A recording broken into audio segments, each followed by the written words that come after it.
Ministro Finança Rui Augusto Gomes oficialmente lança portal que facilita Ministério Finanças publica informação para o público. Cerimônia lançamento portal Ministério Finanças 8º Governo Constitucional, halau ia salão auditorium Ministério Finanças aitara clarandili sexta-feira semana Rui Augusto Gomes ia discurso dehan li hosi portal responde ona necessidade público.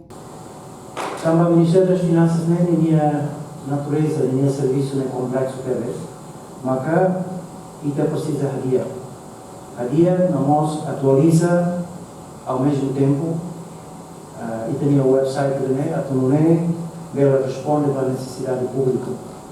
Também ela público queixa e a cada lá tem botira. Mas ela nosso público que ela Facebook para ver porque mais visita o website do Ministério das Finanças para ter informação. Lihusi portal oficial fortalece mobilização recursos no reforça a contabilidade, qualidade, efetividade no exigência e a prestação de serviço. Além de eleva timoruansira conhecimento. O Ministério das Finanças o objetivo é que fortalece a mobilização de recursos, no força a contabilidade, na qualidade, efetividade, na eficiência e a prestação de serviços.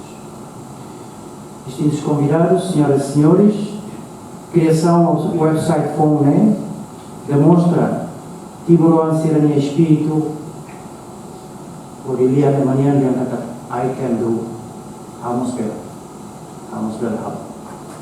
Reportagem Selfiana Kait, email da Fátima, televisão Timor Post. 10, 9, 8, 7, 6, 5, 4, 3, 2, 1, 0.